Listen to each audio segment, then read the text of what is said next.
Swampy dreams and Frenchmen with big ideas, 1673, 1800s. Picture this, it's the late 1600s. The land is soggy, the bugs are thick, and the air smells like wild onions and hustle. A group of French explorers, Marquette and Joliet, paddle through the Great Lakes region like two guys on a misguided kayak trip. They scribble notes, draw maps, and mutter, this swampy spot's got potential. Fast forward to the late 1700s. Enter Jean-Baptiste Point du Sable, a Haitian-born black man with serious main character energy. He rolls into the area like, I'm gonna build something here, trade some fur, raise a family, be iconic. And he does just that. He sets up a trading post at the mouth of the Chicago River, a few logs, a fireplace, and suddenly he's running the first unofficial Costco for the frontier. Native Americans stop by to trade, European settlers drop in. Everyone knows Jean. He's cool like that. He marries Kitty Hawa, a Potawatomi woman, because this isn't just about land, it's about relationships. Together, they build a real community, a multicultural hub in the middle of a soggy nowhere that would become everything. This place? It's not a city yet, more like a muddy mixtape of cultures. Potawatomi, Miami, and other native nations had been living here for generations, fishing, farming, and navigating the waterways like pros. French trappers are slinking through the woods with beaver pelts and suspicious mustaches, and every European explorer is busy discovering things locals already knew about. Classic. And the name? Chicago comes from the Miami, Illinois word Chicaquois, which means wild garlic or smelly onion. Yep, this whole urban empire, named after a root vegetable that makes your eyes water. Makes sense, but don't laugh, because from these humble, oniony beginnings, something big is cooking. Du Sable sets the foundation, not just with wood and stone, but with vibes. He's the blueprint, black, immigrant, visionary, and underrated. Chicago owes him more than just a plaque. And though he eventually sells his property and moves on, his legacy sticks around like the smell of deep dish in the winter wind. Because in Chicago, legends never really leave. They just become streets, neighborhoods, and statues.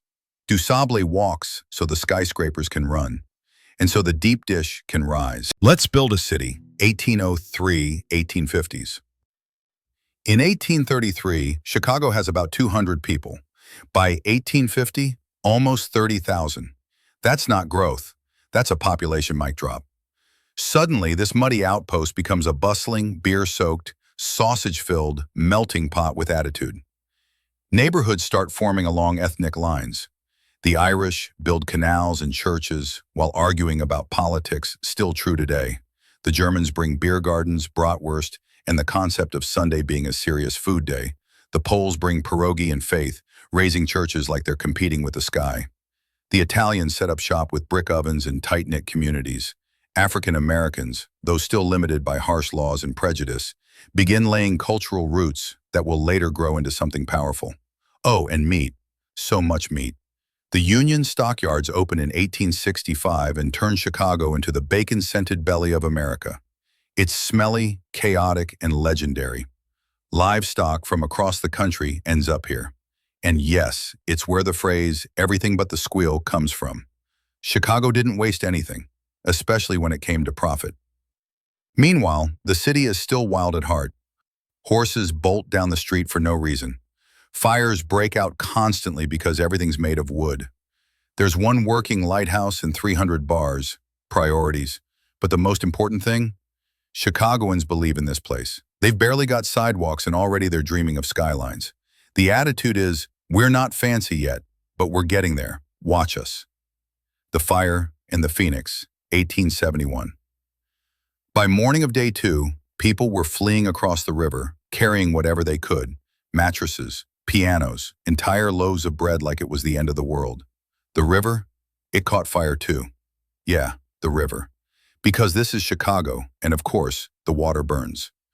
Glass melted, iron bent, and the sky turned a smoky orange, like a sunset stuck in a loop. And yet, even while the city was still smoldering, Chicagoans were already plotting the comeback. One guy was heard shouting, "We'll have this town rebuilt in no time." And better, that man probably didn't even own shoes at that moment, but that's the Chicago mindset. Insurance companies fled, investors hesitated, but the people, they doubled down. By 1872, 1 year later, the city had over 300 new buildings. No time for pity parties. The new motto might as well have been, lost everything? Cool, let's innovate. And then, the unthinkable happened. We invented the skyscraper. That's right, Chicago gave the world its first steel-framed high-rise in 1885, the Home Insurance Building. It was only 10 stories tall, but back then, that was God-level architecture. From ashes to altitude, Chicago rose, not just from the ground, but into the sky. Gangs, jazz, and industrial swagger, 1900 to 1930s. Capone wasn't alone. There were dozens of gangs fighting over bootlegging routes, speakeasies, and political clout. Irish, Italian, Polish, Jewish. Chicago had more ethnic gangs than flavors at an ice cream shop, and none of them were sweet. The cops, half were on payroll. The other half were ducking bullets. Capone ran the show from his base at the Lexington Hotel, dressing like Wall Street and shooting like Dodge City. He gave to charity, ran soup kitchens, and had a personal hit squad. Classic multitasker.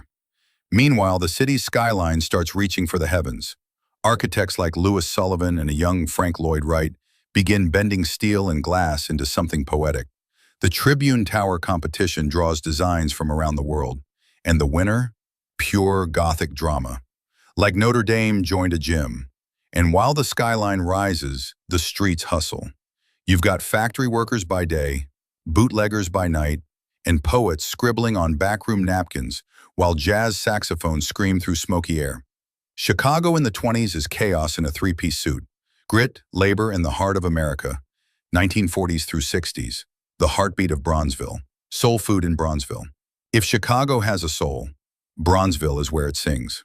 Born from the Great Migration, this South Side neighborhood became the cultural capital for Black Chicagoans. Think smoky jazz clubs, Sunday church choirs that could crack the sky, and street corners where poems were born. The smells, fried catfish, collard greens, candied yams. You could eat your way down 47th Street and never stop smiling. Bronzeville was more than food, though. It was fire and pride. Writers like Gwendolyn Brooks, musicians like Muddy Waters, and activists who knew how to organize and electrify. MLK even set up shop here in the mid-60s, marching for fair housing and dignity. The city didn't make it easy, but Bronzeville never bent. Rise of the skyline, music and mayors.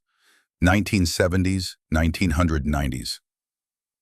House music heats up the underground. Forget New York, forget LA. In the basements of clubs like the Warehouse, a young DJ named Frankie Knuckles spins disco into something brand new. Faster, funkier, spiritual. It's sweaty, it's electric, it's house music. Born from black, brown, and queer joy in a city that didn't always give them space. So they built their own. That beat still echoes in clubs around the world. The skyline touches heaven. 1973, the Sears Tower slices into the clouds, becoming the tallest building on Earth. Chicago doesn't just build big, it builds bold. Steel and ambition, still our love language. And sure, it's called the Willis Tower now. But say that in a bar and someone will throw a Vienna beef at you. Harold Washington becomes mayor.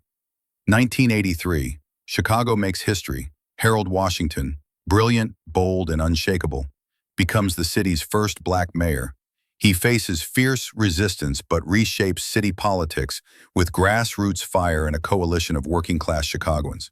He didn't just win an election, he cracked open the machine. Enter Michael Jordan.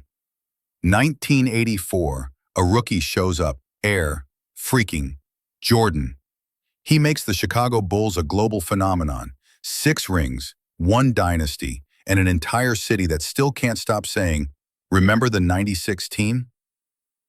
Oprah changes the game.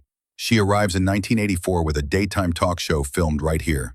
By the '90s, she's not just a host, she's a cultural oracle. From her Harpo studios in the West Loop, she turns books into bestsellers, couches into confessionals, and tears into TV gold. Deep dish civic identity. Some cities have pride. Chicago has pizza pride. Thick crust, cheese for days, sauce on top. It's not just a meal, it's a commitment. Ask a local if it's better than New York pizza. Watch the fight start. And yes, we're right. Millennium Parks and political spark. 2000s to now. Chicago enters the 21st century with a glint in its eye. The bean drops, official name, Cloudgate, but whatever. The Obamas rise from Hyde Park. Music festivals like Lollapalooza turn Grant Park into the nation's biggest backyard party. But Chicago doesn't forget its soul. Neighborhoods remain tight, proud, and full of heart. People fight against gentrification and inequality. Activists march. Artists paint. Poets spit truth. Sports? We waited 108 years for the Cubs to win the World Series, worth every second. And now? Chicago isn't just a city, it's an attitude. It's the sound of trains at midnight and jazz in a basement. It's a hot dog with everything except ketchup. It's Sunday barbecues, brutal winters, and deep pride. It's a story that never sits still, and you're now part of it.